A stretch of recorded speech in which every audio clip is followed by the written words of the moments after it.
एक सवाल आता है, डायफ्राम हेल्प करता है प्रेगनेंसी के समय, ये डायफ्राम काम नहीं करता है लेडीज में, तो क्या होता है? प्रेगनेंसी के समय ये जो रिब्स है, डायफ्राम का काम ये रिब्स करता है, पसली नहीं होता है।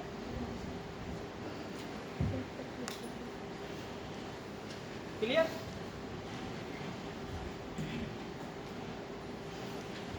एक चीज है, यहाँ हवा जाएगा या खाना जाएगा, ये कौन डिसाइड करता है?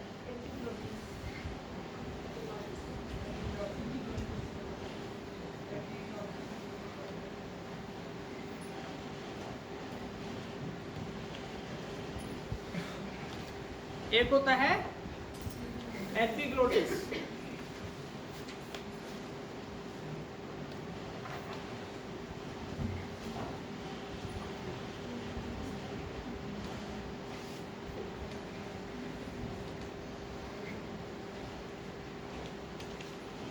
चलिए छोटा सा पार्ट पिक्चर है ये, यहाँ पे होता है फेरिंग्स और लैरिंग्स के बीच में। एपिग्लोटिस क्या करता है, जैसे हम लोग खाना खा रहे होते हैं या पानी पी रहे होते हैं या सांस ले रहे होते हैं, तो वो सारी चीज़ें, ये एपिग्लोटिस को इंफॉर्मेशन आती है कि आप ये खाना आ रहा है, पानी आ रहा है या फिर सांस आ रही है, तो उसी हिसाब से ये मूव करता है। ये क्या करता है कि जैसे खाना आया तो उसको आहार नाल की तरफ ओपन कर देता है, सांस आ रही है तो आहार नाल को बंद कर देता है। कभी कभी क्या होता है, हम लोग खाना खा रहे होते हैं, बोलने लगता है, हाँ बोलने लगता है तो विंड पाइप में चला जाता तो है। क्या होता है, हम बोलने लगते हैं, खाना खाते समय अगर बोले तो खिचड़ी चढ़ जाती है, वो विंड पाइप में अगर खाना चला जाता है बोलना तो हम लोग बोलते हैं, खाना खाते समय भी बोलते हैं। तो चढ़ जाता है। इसको जी नाक से वापस आ जाती है। खाना नाक से वापस आ जाता है। खाना खा रहे होते हैं, इसको सारे को कंट्रोल कौन करता है? हाँ? ब्रेन में मेडुला ऑब्लांगेटा होता है, वहाँ से इंफॉर्मेशन इसको मिलती रहती है। आप जैसे ही मुंह में कुछ लेते हैं, मेडुला ऑब्लांगेटा बोलता है कि ये आ रहा है, वहाँ से इंफॉर्मेशन इसको आती है और ये क्या करता है, उसी के अकॉर्डिंग अपने को शिफ्ट करता रहता है। कभी कभी क्या होता है, खाना खा रहे हैं और ध्यान कहीं और है, सोच रहे हैं किसी और बारे में, तो ऑब्लांगेटा के पास एग्जैक्ट इंफॉर्मेशन नहीं आ पाती है कि खाना आया कि, वहाँ से इंफॉर्मेशन ना आने की वजह से ये इसे खुलना चाहिए, ग्रास नली में खुल जाता है, ग्रसनी में, और वो खाना जो है ट्रैकिया में आ जाता है। जैसे ही वो उधर आ रहा होता है, नीचे से फिर लंग्स कहता है ये क्या आ गया, इसको वापस भेजो। वो जो वापस धकेलता है वही हम लोगों को फंदा पड़ता है, कुछ लोगों को हिचकी आती है, याद तो हम किसी और को कर रहे थे और कहते हैं कोई हमको याद कर रहा था इसलिए हिचकी आ रही है। तो केवल वही रीजन होता है जिसकी वजह से हम लोगों को, अब वो तब तक एक्शन करता रहता है लंग्स जब तक कि टोटल ना निकाल दे। जो कह रहे हैं वापस नाक से निकलता है, जब वो वापस भेज रहा होता है, प्रेशर डाल रहा होता है, तो अगर वो ग्रास नली में चला गया तो वेल एंड गुड, अगर वो रिवर्ट हो गया ऊपर को तो फिर नाक से आएगा ही आएगा, रास्ता वही है। ठीक है। एक होता है टाइडल वॉल्यूम, कई बार पूछ लेते हैं लोग, टाइडल वॉल्यूम क्या होता है?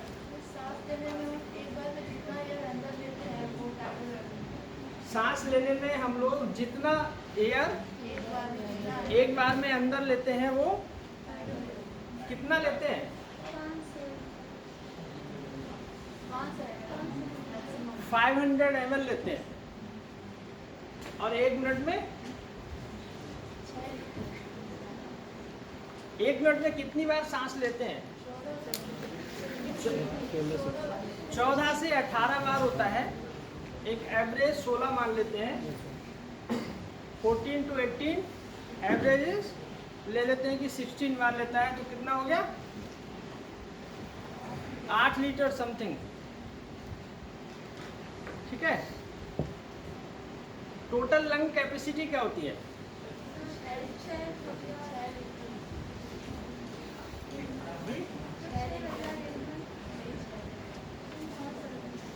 अरे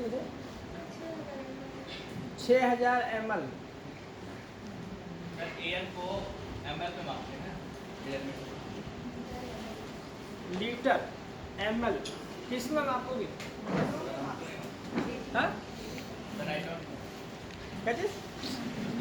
I don't know. अच्छा, I don't know। ml का नाम है।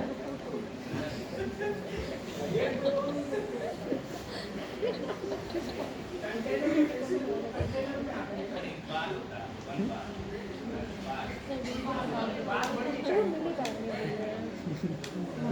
इसके लिए वो हम लोग उसको कंटेनर में लेते हैं ना, एयर को फिल करने के लिए कंटेनर यूज करते हैं।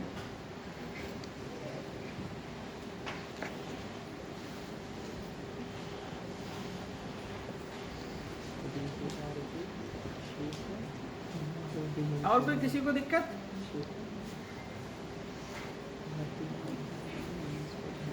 ये बताइए, रेस्पिरेशन कल हम लोगों ने डिस्कस किया था। 2 तरह का रेस्पिरेशन होता है, एरोबिक और एनारोबिक। एरोबिक कहाँ पे होता है? ऑक्सीजन प्रेजेंट हो। हाँ, ऑक्सीजन प्रेजेंट तो हम लोग डिस्कस कर लिए। कहाँ पे होता है? ऑक्सी रेस्पिरेशन होता है माइटोकॉन्ड्रिया में, और एनॉक्सी होता है प्रोटोप्लाज्म में। प्रोटोप्लाज्म में जब एनॉक्सी रेस्पिरेशन होता है तो 4 ATP बनते हैं। 4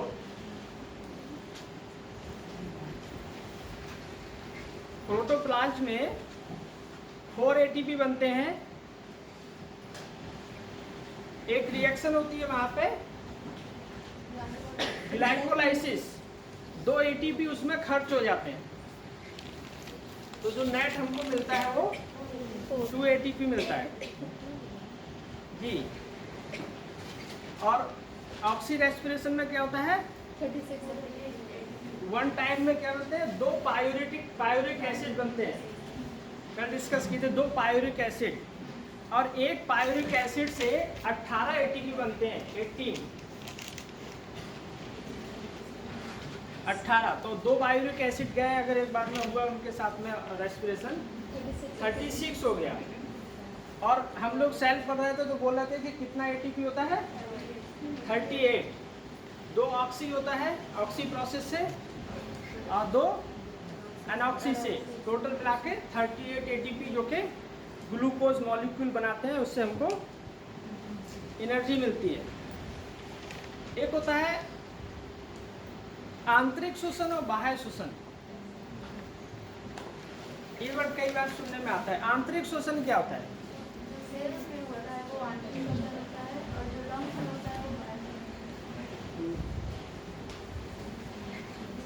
किसी को मालूम है आंतरिक श्वसन और बाह्य श्वसन? जो शरीर के अंदर शरीर के अंदर वो आंतरिक,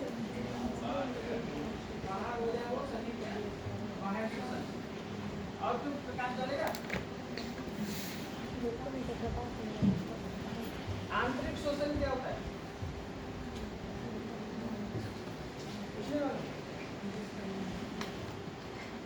नहीं,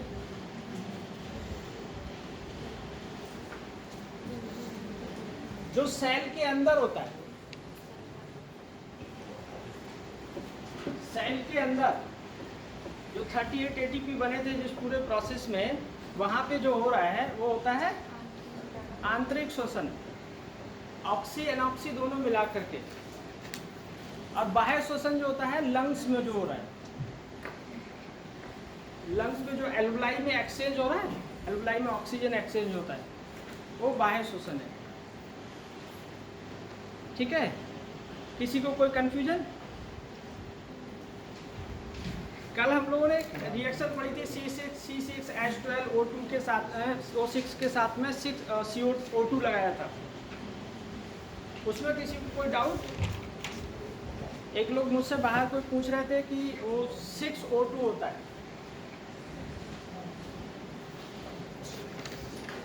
C6H12O2 के साथ 6O2 होता है।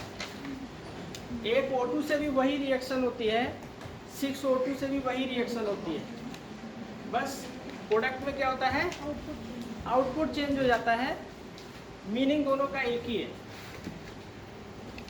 अगर 6O2 को काउंट कर लेते हैं तो उसके साथ में 6 CO2 निकलेगा, CO2 निकला था एक, क्योंकि एक ऑक्सीजन लिया था हमने, 6 ले लेंगे तो 6 CO2 हो जाएगा और 6 H2 हो जाएगा।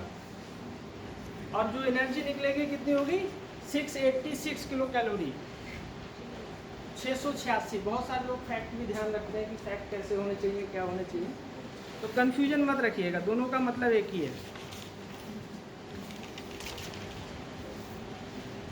कोरोना में हम लोगों ने बहुत सारी चीज़ें तो देख चुके हैं कोरोना के बारे में। कुछ पार्ट हम लोगों ने DNA RNA जब पढ़ा रहे थे उस समय डिस्कस किया था, प्लाज्मा पढ़ा रहे थे, कुछ पार्ट वहाँ डिस्कस किया था, और कुछ पार्ट उसका हम लोगों ने ब्लड में डिस्कस किया था एंटीबॉडीज़ के फॉर्म में, WBC एंटीबॉडी RBC। एक वीडियो मुझको कल मिल गया था, मैं आप लोग को वो दिखाना चाह रहा हूँ, इसलिए मैं आज आपको लैपटॉप लाया हूँ।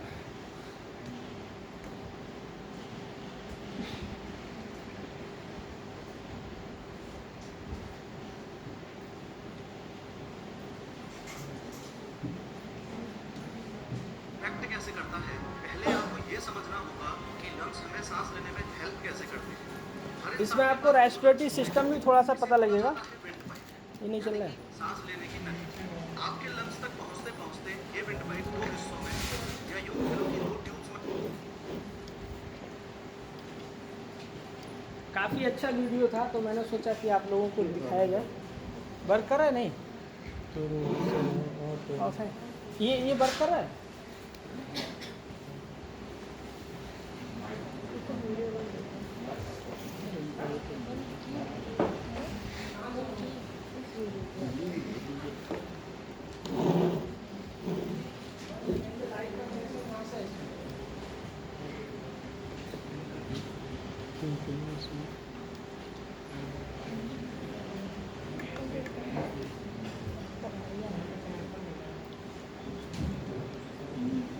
सर एक कनेक्शन में जुड़ा हो गया एक मिनट रुको।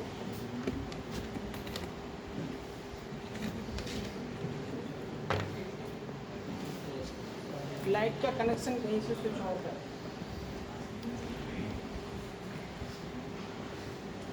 चलिए आप लोग देख लेंगे तो शायद काफ़ी स्पीक आवाज़ नहीं आएगी, लेकिन समझ तो लेंगे उसको, बाकी मैं समझाऊंगा। इन हिस्सों को बोला जाता है ब्रोंकाई। ये ब्रोंकाई आगे और छोटी छोटी ब्रांचेस में बढ़ जाते हैं, जिसे बोला जाता है ब्रोंक्यूल्स। अब जैसे ही आपने सांस ली, ऑक्सीजन इस विंड पाइप से होती हुई फिर इन दो ब्रोंकाई से होती हुई इन अनेकों ब्रोंक्यूल्स में पहुंच जाती है। इसके बाद असली खेल शुरू होता है। इन ब्रोंक्यूल्स के भी एंड में, यानी कि इधर होती है एल्वियोलाई। यही है वो जगह जहाँ पे अपनी बॉडी में ऑक्सीजन और कार्बन डाइऑक्साइड एक्सचेंज होती है। आइए देखते हैं कैसे। जो ऑक्सीजन ब्रोंक्यूल्स में पहुंच चुकी थी, अब वो और आगे बढ़ती हुई एल्वियोलाई में एंटर करेगी। अपने दोनों लंग्स में टोटल 60 करोड़ एल्वियोलाई होती हैं और ये बहुत ज़्यादा फ्लेक्सिबल होती हैं। फ्लेक्सिबल मतलब जब हम सांस लेते हैं तो ये एल्वियोलाई इन्फ्लेट यानी कि फूल जाती है, और जब हम सांस छोड़ते हैं तो ये एल्वियोलाई डिफ्लेट यानी कि सिकुड़ जाती है। सांस अंदर तो इन्फ्लेट, सांस बाहर तो डिफ्लेट। अब होता ये है कि ये एल्वियोलाई पूरी तरह से कैपिलरीज से यानी कि कोशिकाओं से घिरी हुई होती है। ये वो ही कोशिकाएं हैं जिनमें हमारा खून बहता है। खास बात ये है कि इस एल्वियोलाई और कैपिलरी की बाउंड्री इतनी हद से पतली होती है कि इसमें ऑक्सीजन और कार्बन डाइऑक्साइड भी आर पार क्रॉस कर सकते हैं। अब ध्यान से समझना, बॉडी में जितनी भी कार्बन डाइऑक्साइड यानी कि CO2 थी वो कैपिलरी से एल्वियोलाई में आई और सांस छोड़ते वक्त शरीर से बाहर चली गई। और एल्वियोलाई में जो ऑक्सीजन यानी कि O2 हमने अंदर ली थी वो इन कैपिलरीज के द्वारा हार्ट में चली जाती है और फिर बाकी शरीर में।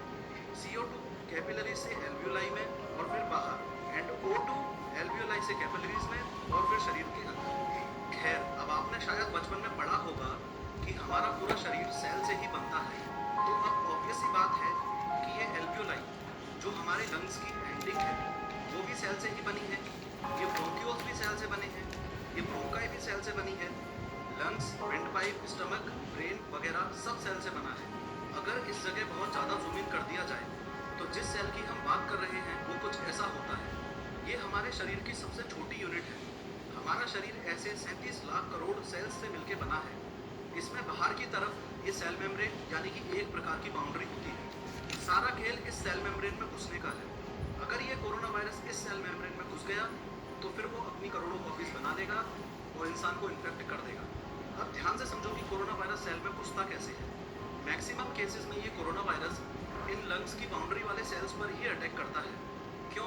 ऐसा क्यों? हाथ के सेल्स में नहीं, पैर के सेल्स में नहीं, ब्रेन के सेल्स में नहीं, सिर्फ लंग्स की बाउंड्री वाले सेल में ही क्यों? क्योंकि लंग्स की बाउंड्री वाले सेल में ACE2 रिसेप्टर पाया जाता है। अब जैसे कोरोना वायरस के ऊपर ये कांटे लगे हुए होते हैं, वैसे ही लंग्स की बाउंड्री वाले सेल्स के ऊपर भी कांटे लगे हुए होते हैं। कोरोना वायरस वाले कांटों को स्पाइक प्रोटीन बोला जाता है और सेल्स के ऊपर लगे कांटों को ACE2 रिसेप्टर बोला जाता है। इसको आप ऐसे समझ सकते हो कि ये कोरोना वायरस पे जो स्पाइक प्रोटीन है वो चाबी है और सेल पर जो ACE2 रिसेप्टर है वो ताला है। यही कारण है कि कोरोना वायरस हाथ के सेल्स में नहीं, पैर के सेल्स में नहीं, ब्रेन के सेल्स में नहीं, सिर्फ लंग्स की बाउंड्री वाले सेल्स पर ही अटैक करता है।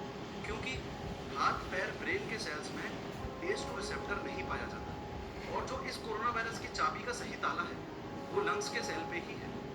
ध्यान में रखने वाली बात यह है कि ये सेल मेम्ब्रेन सेमी परमिएबल होती है।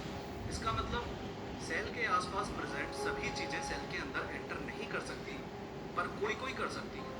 जैसे न्यूट्रिएंट्स सेल के बाहर से अंदर जा सकते हैं और सेल के अंदर जो वेस्ट मटेरियल होगा वो बाहर जा सकता है।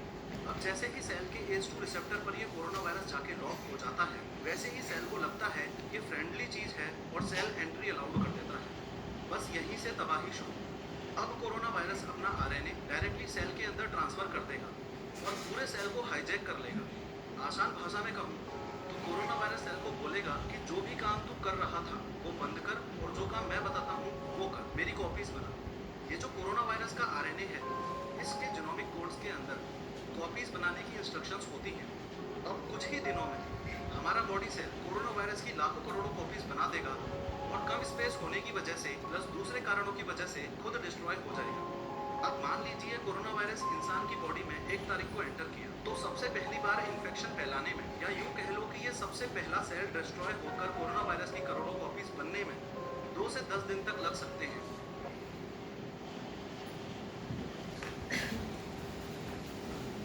समझ में आया? ACE2 रिसेप्टर्स होते हैं, इसीलिए केवल लंग्स पे अटैक करता है।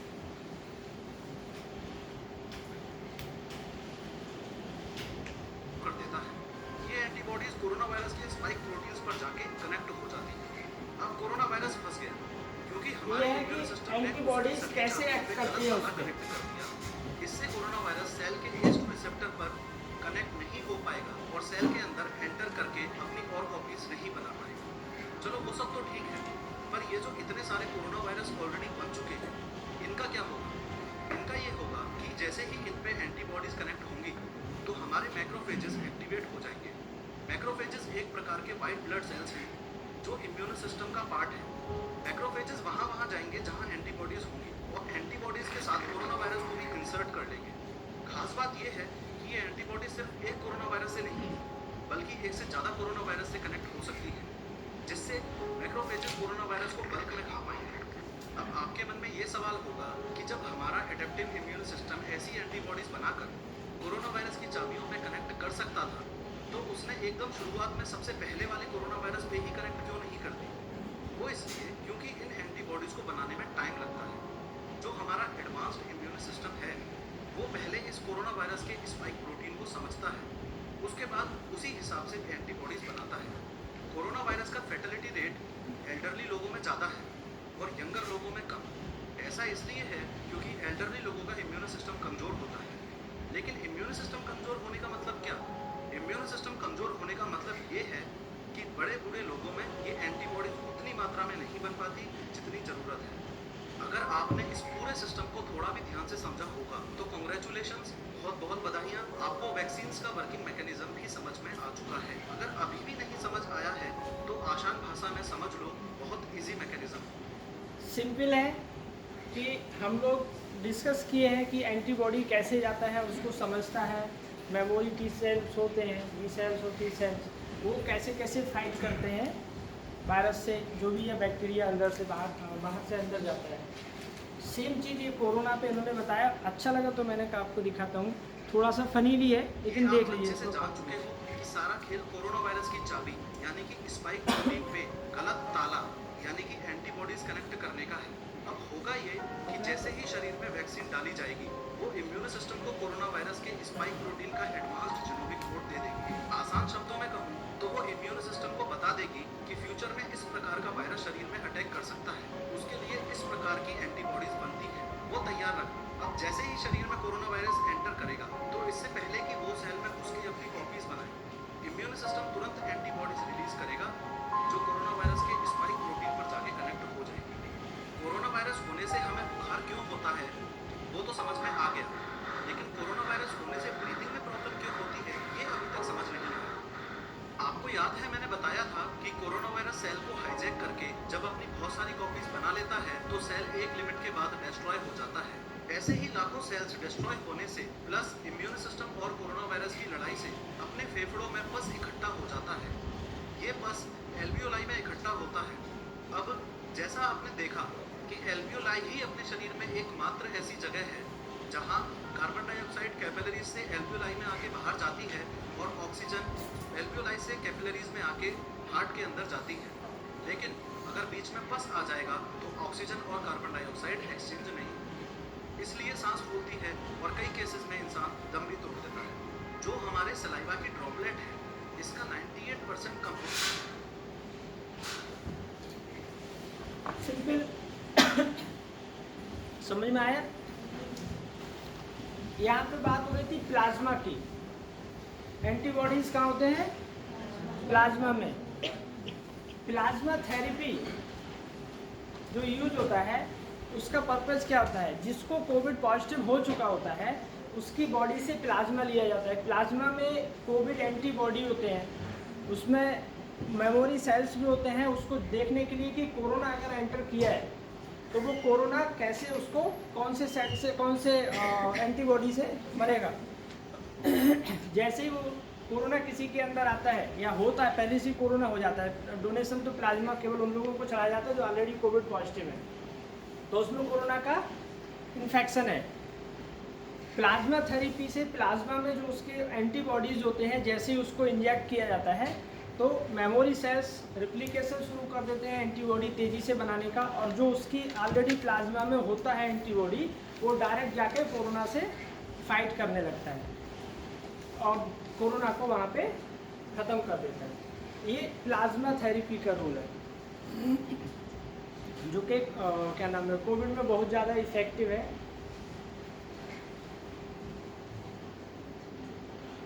जी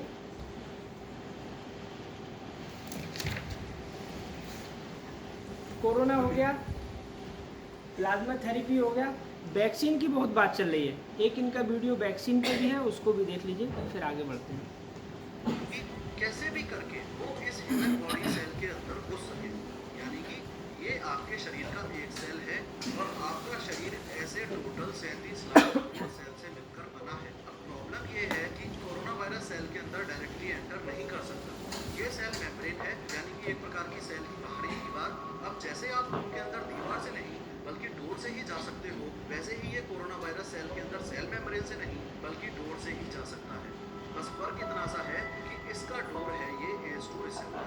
अब पूरी दुनिया में पिछले 350 दिनों से हर वो साइंटिस्ट, रिसर्चर या डॉक्टर जो कोरोना वैक्सीन पर काम कर रहा है, उसकी ज़िंदगी का सिर्फ और सिर्फ एक ही मकसद रह गया है कि कैसे भी करके इस कोरोना वायरस के स्पाइक प्रोटीन को आपके बॉडी सेल के इस ACE2 रिसेप्टर से कनेक्ट होने से रोकना है।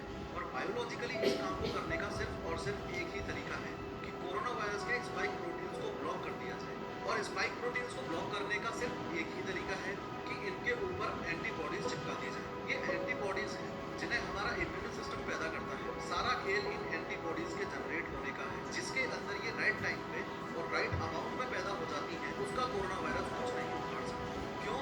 वो इसलिए क्योंकि एक बार एंटीबॉडीज राइट टाइम पे जनरेट हो गई, उसके बाद वो कोरोना वायरस के स्पाइक प्रोटीन से आकर कनेक्ट हो जाएंगी और ये कोरोना वायरस आपके बॉडी सेल के अंदर एंटर नहीं कर पाएगा। उससे ये आपकी करोड़ों कॉपीज बनाकर पूरे शरीर में इन्फेक्शन नहीं फैला पाएगा। और जिन लोगों में ये सही से जनरेट नहीं हो पाती, उसकी कोविड-19 नामक महामारी से डेथ हो जाती है। अगर साफ साफ शब्दों में कहूँ तो हमको सिर्फ ये समझना है कि एंटीबॉडीज कैसे बनती हैं। अगर आपको ये समझ आ गया कि एंटीबॉडीज कैसे बनती हैं, तो आपको ये भी समझ आ जाएगा कि वैक्सीन कैसे काम करती है। साइंटिस्ट कोरोना वायरस को कुछ इस रूप में देखते हैं। कोरोना शब्द का मतलब होता है क्राउन यानी ताज, और वायरस शब्द का मतलब होता है वेनम यानी जहर। अब जैसे क्राउन के ऊपर ये स्पाइक्स होते हैं, वैसे ही कोरोना के ऊपर भी ये स्पाइक्स होते हैं।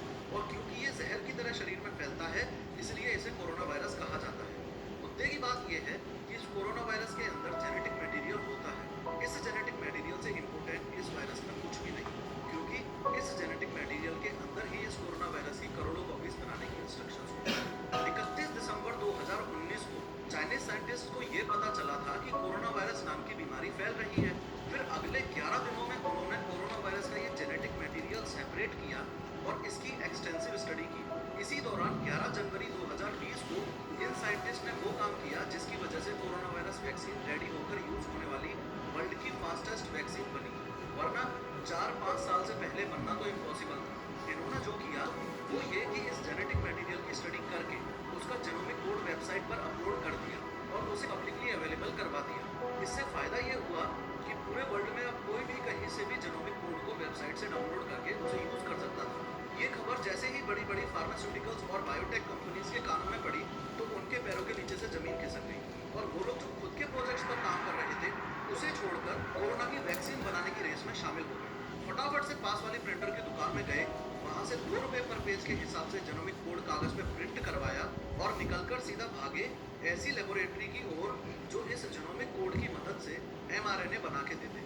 अब ये mRNA शब्द इस पूरी वीडियो का मोस्ट इम्पोर्टेंट शब्द है।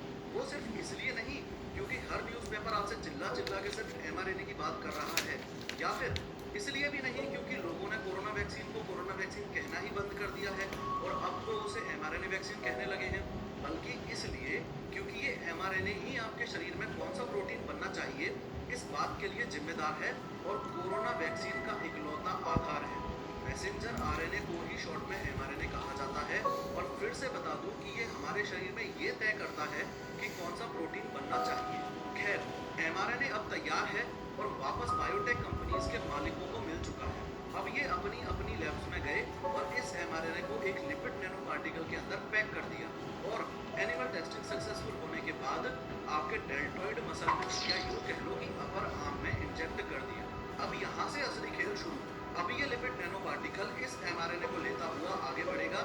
ये जो आपकी बॉडी के सेल्स हैं, इनके बीच में ये जो जगह है, इसे इंटरस्टिशियल स्पेस कहा जाता है। इस mRNA का इस ह्यूमन बॉडी सेल के बाहर या यूं कह लो कि इस इंटरस्टिशियल स्पेस में सिर्फ इतना सा रोल है जितना अनुष्का शर्मा का इंडियन क्रिकेट टीम को वर्ल्ड कप जिताने में है। यानी कि mRNA सिर्फ तब तक ही काम का है जब तक वो सेल के अंदर है। अब ये लिपिड नैनो पार्टिकल आपके बॉडी के सेल के साथ फ्यूज हो जाएगा और mRNA को सेल के अंदर छोड़ देगा। अब यहाँ से ये वीडियो एक बायोलॉजिकल मोड ले लेती है। ये आपकी बॉडी का एक सेल है और इसके अंदर है ये न्यूक्लियस। पहले तो ये समझो कि सेल में न्यूक्लियस को छोड़ के अंदर का ये जितना भी एरिया है, इसे ही साइटोप्लाज्म कहते हैं। ऐसे तो सेल के मैकेनिज्म को समझने में घंटों लग जाएं, लेकिन हम सिर्फ अपने काम के 4 मैकेनिज्म्स को समझेंगे। ये जो न्यूक्लियस है, इसके अंदर ही DNA होता है। आपके सेल में या यूं कह लो कि आपकी बॉडी में बायोलॉजिकली और केमिकली कब क्या होना है, वो ये DNA ही डिसाइड करता है। और ये DNA वही चीज़ है जिसका टेस्ट तब होता है जब आपके बच्चे की आंख, कान, नाक या फेस पड़ोसी से मैच हो रहा हो। मुद्दे की बात यह है कि इस न्यूक्लियस के और अंदर, यानी कि यहाँ पर होता है न्यूक्लियोलस। इस इसके अंदर ही राइबोसोम्स बनते हैं। इसके अलावा ये डीएनए भी एमआरएनए में कन्वर्ट हो जाता है और फिर राइबोसोम्स और एमआरएनए दोनों ही न्यूक्लियस से बाहर आ जाते हैं। बाहर आते ही ये एमआरएनए इस राइबोसोम के साथ इंटरेक्ट करता है और प्रोटीन फॉर्म करता है। इन राइबोसोम्स को प्रोटीन फैक्ट्री भी कहा जाता है। इस मैकेनिज्म को आप ऐसे समझ सकते हो कि जैसे राइबोसोम एक प्रिंटर है और एमआरएनए एक डॉक्यूमेंट है जो आपको प्रिंट करवाना है। अब इस राइबोसोम के अंदर अगर ये एमआरएनए जाएगा, जिसको जस्ट अभी हम न्यूक्लियस से निकाल कर लाए हैं, तो राइबोसोम इसके कोड के अकॉर्डिंग वो प्रोटीन बना देगा जो हमारे शरीर के लिए यूजफुल है। For example keratin. केराटिन वो ही प्रोटीन है जो हमारे हेयर्स, स्किन और नेल्स की ग्रोथ में हेल्प करता है। और अगर राइबोसोम के अंदर ये एमआरएनए जाएगा जिसको वैक्सीन के माध्यम से हमारे शरीर के अंदर डाला गया है, तो ये राइबोसोम इसी के अकॉर्डिंग प्रोटीन बनाएगा। आइए देखते हैं कैसे। जैसे ही ये एमआरएनए इस राइबोसोम के अंदर जाएगा, तो ये राइबोसोम इस एमआरएनए का कोड पढ़ना शुरू कर देगा और उस कोड के हिसाब से अमीनो एसिड्स की चेन बनाना शुरू कर देगा। ये अमीनो एसिड्स की चेन जब कंप्लीट हो जाती है तो एक कॉम्प्लेक्स शेप ले लेती है और इस केस में वो कॉम्प्लेक्स शेप हुआ स्पाइक प्रोटीन का, क्योंकि साइंटिस्ट ने इस एमआरएनए को कोरोना वायरस का स्पाइक प्रोटीन बनाने के लिए ही तो कोड किया था। जैसे अपने देश को सही से रेगुलेट करने के लिए एक कॉन्स्टिट्यूशन है, वैसे ही बॉडी के सेल्स को भी सही से रेगुलेट करने के लिए इनका एक संविधान है। उस संविधान में साफ साफ लिखा हुआ है कि बॉडी का कोई भी न्यूक्लिएटेड सेल यानी कि वो सेल जिसके पास न्यूक्लियस है, वो जिस भी प्रोटीन को तैयार करेगा, उस प्रोटीन को उसके बाहर के मॉलिक्यूल पर दिखाएगा। क्योंकि अगर दिखाएगा नहीं तो इम्यून सिस्टम को पता कैसे चलेगा कि सेल के अंदर क्या चल रहा है। ये जो मॉलिक्यूल है इसको मेजर हिस्टोकम्पैटिबिलिटी कॉम्प्लेक्स क्लास 1 या फिर शॉर्ट में MHC क्लास 1 मॉलिक्यूल कहा जाता है। अब ऑब्वियस सी बात है कि hundreds of thousands of ribosomes इस एमआरएनए को यूज करके hundreds of thousands of spike proteins बनाएंगे, तो इनमें से एक प्रोटीन तो MHC क्लास 1 मॉलिक्यूल रिसेप्टर पे चला जाएगा और कनेक्ट हो जाएगा और काफी सारे स्पाइक प्रोटीन्स इस सेल के बाहर सीक्रेट हो जाएंगे। अब चलो आपको एक इंटरेस्टिंग बात बताता हूँ। हमारी बॉडी के अंदर billions of immune cells millions of specificities के साथ इधर उधर घूम रहे होते हैं।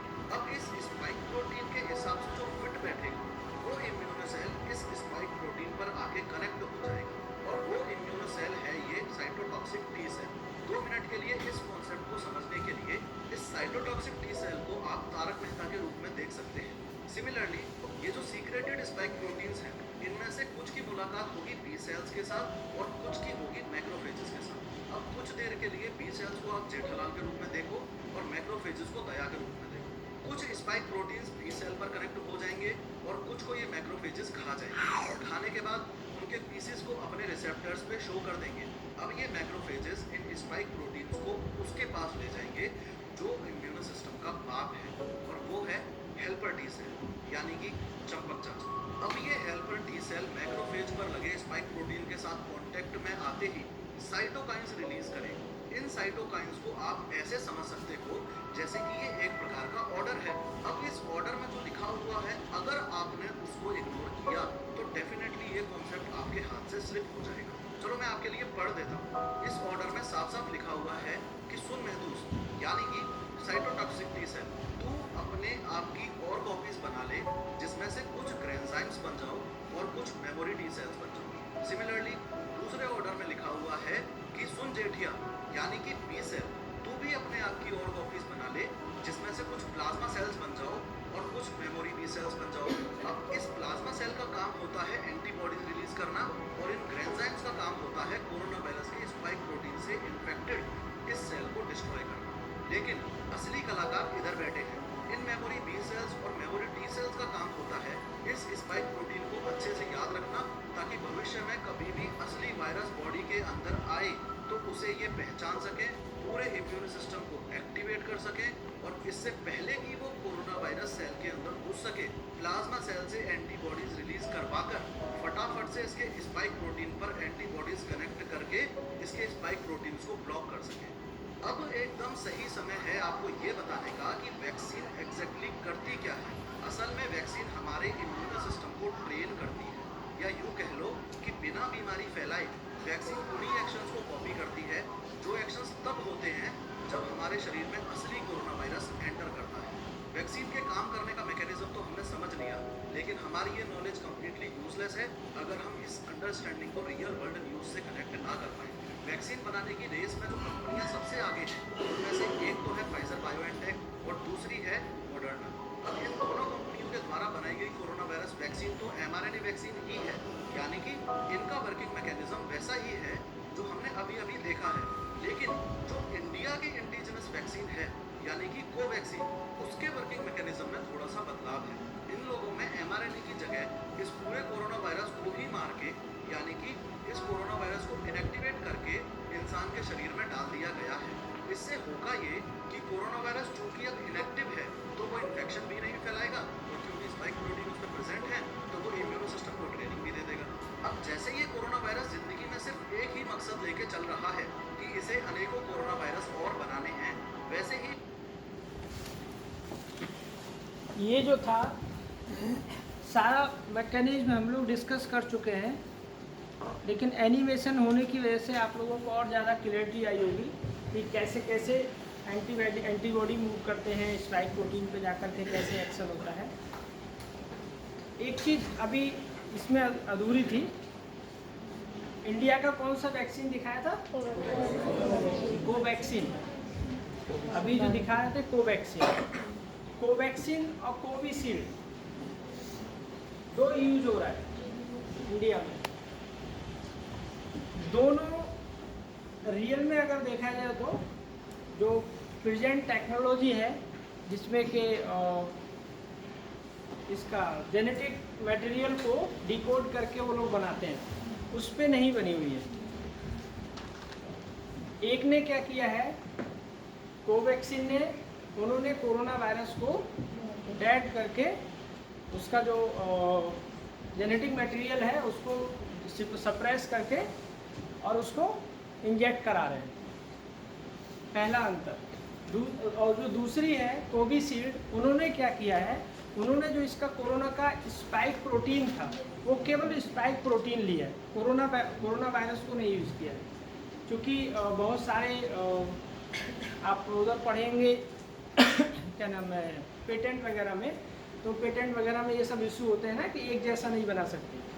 एंड्रॉयड मोबाइल है लेकिन हर एंड्रॉयड मोबाइल का वर्किंग अलग अलग होता है, नहीं तो एक दूसरे पे क्लेम कर देगा कि मेरी कॉपी किया हुआ है। तो सब लोग अपना अपना रास्ता ढूंढते हैं कि किस तरह से काम भी हो जाए और कोई ऑब्जेक्शन भी ना लगाए।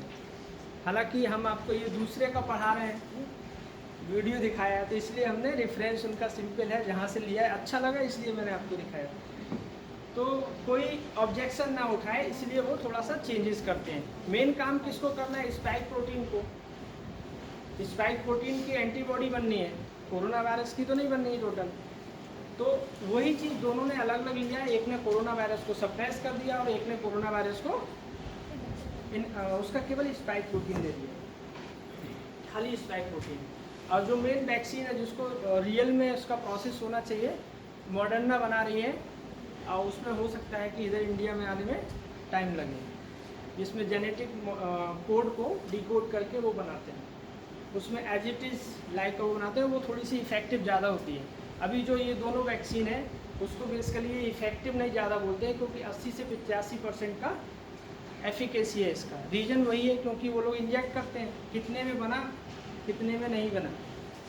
स्पाइक प्रोटीन गया, एंटीबॉडी बना तो सक्सेस हो गया, नहीं बन पाया तब समझ लीजिए कि वो वैक्सीन काम नहीं किया, इसलिए उसका 85% के आसपास एफिकेसी मानते हैं जो अभी बन रहा है। इसको बेसिकली इमरजेंसी यूज ही अप्रूवल दिया गया था कि चूँकि अपने यहाँ बहुत ज़्यादा पॉपुलेशन है तो सबको ऐसे प्रोटेक्ट करना, तो कुछ तो प्रोटेक्ट हो जाएंगे, 80-85% प्रोटेक्शन बहुत हो जाएगी। वैसे भी डेथ रेट हार्डली 5-7-10% तक है, 85 और कवर हो जाएगा तो इम्यूनिटी बढ़ जाएगी। ठीक है। सर क्या ऐसा हो सकता है कि एक वैक्सीन कोई लगवाया है हाँ, और वो इन्फेक्शन नहीं हुआ, कुछ दिनों बाद वो दूसरी वैक्सीन लगवा सकता है? ये वैक्सीन लगवाया है, मतलब उसका डोज कंप्लीट हो गया पहले वैक्सीन का? देखिए अभी जो लग रहा है 2 डोज लग रहा है, ये 2 डोज पहले से ही लग रहा है।